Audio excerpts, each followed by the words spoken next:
gusto maglayo.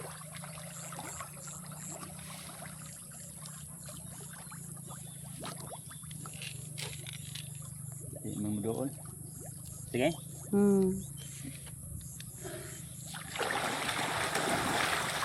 Guys, may buntag. Mao ni amo ang paano breeder. Kani og mingong ka og hugaw ang tubig, medyo hugaw gini kay murag kada bulan ra may ani makahikilis. Nya di ko kani siya ingon nga lalong, naara na siya sa mga 1 meter siguro or less than pa ang uban ani nga porsyon. Unya kay perti naman ko nila ning dagkuha. Ani mga tong last namong timbang ani natoy 7 no. Na 7 kilos. Kasagaran ani naa sa mga 5 kilogram. So kuani sila. Mao nitong una na mo pud nga mga nakuha nga kuan. Pure nga Thailand variety. Mao niya mo ang pwede nga ma kuan.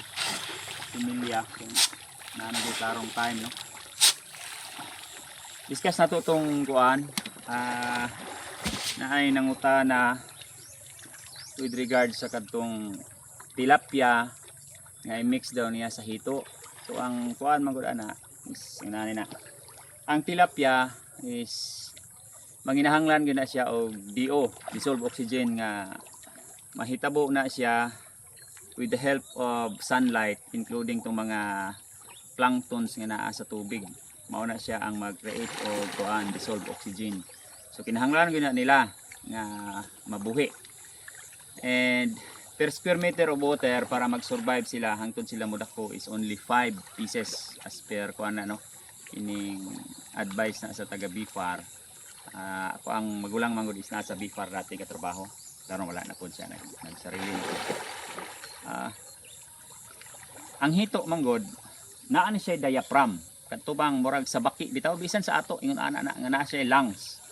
Nga pwede gid siya mo ginhawa sa surface oxygen. Kaning atong ginaginhawa nga oxygen ba. So ang kuan man ana kung naay oxygen ang tubig didto na sila maginhawa. So mahulog siya nga competitor niya. Competitor sa tilapia ang hito sa dissolved oxygen. So once nga purot ang dissolved oxygen, labaw na sa kaadlaw na kanang tilapia sigurado na mga matay na siya. So dili siya pwede i-mix in the sense nga kana bang himuon nimo siyang kuan grow out purpose. Pero kung himuon lang nimo nga kaning controller on niya ang pantat sa fish pan nimo nga naay tilapia, so pwede ra siya. For example, na kay kuan 100 square meter nga fish pan, so naa 500 ka buok nga tilapia. So kanang 500 ka buok nga tilapia, kung imo to siyang dili mo siya butangan og controller, mahulog man gud nga pag dagko na nila, pag abot na nila og 6 to 7 months, mag-reproduce na sila, mangitlog na ang tilapia.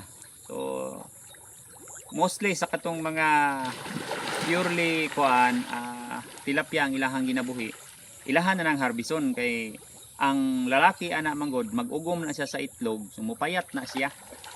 Mo nang harbison na siya, pero naapoy uban para sa amo nga di lang kay na siya balihon, mangitlog ito siya. So eventually mudaghan ang imuhang tilapia sa imong fish pond. So mahulog na siya nga magkadaghan ma-short gihapon sila sa oxygen kay dili naman to mautong iyahang maximum nga density ang imuhang ibutang kay mag-anak man sila, so magkadugang, so mahulog nga ma-short ang ilahang oxygen, so mamatay. So ang amo ang ginakuan ana is magbutang mi sa isa ka fish pond. Let's say ang fish pond namo na isulod nga mga 300 to 500 ka kuan tilapia, butangan na muna siya og mga 5 to 10 ka hito. So katong hito mao to siya mukaon karon sa katong itlog or katong piso, katong gagmay, itong fingerling sa kuan sa tilapia kay para dili magdaghan. So ang tilapia nga dagko di man pud to nila makaon, di man pud to makaon sa hito kay dagko naman kanang mga inani 3 fingers na kadagko. Adi na makaon bisan ang 2 fingers abtik na nya og kaunon na nila, mamatay man po ang pantat ana kay katong iyahang kuan bitaw diri sa likod. Fins makatusok man to siya, hait man to kayo.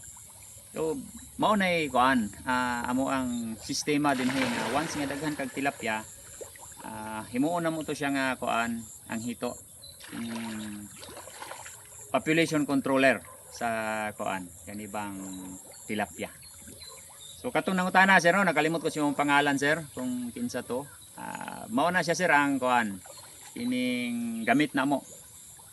Pero not necessary nga i-mix yun nimo siya as grow out kay mapildi gyud ang tilapia, mahurot ng tilapia nimo ba.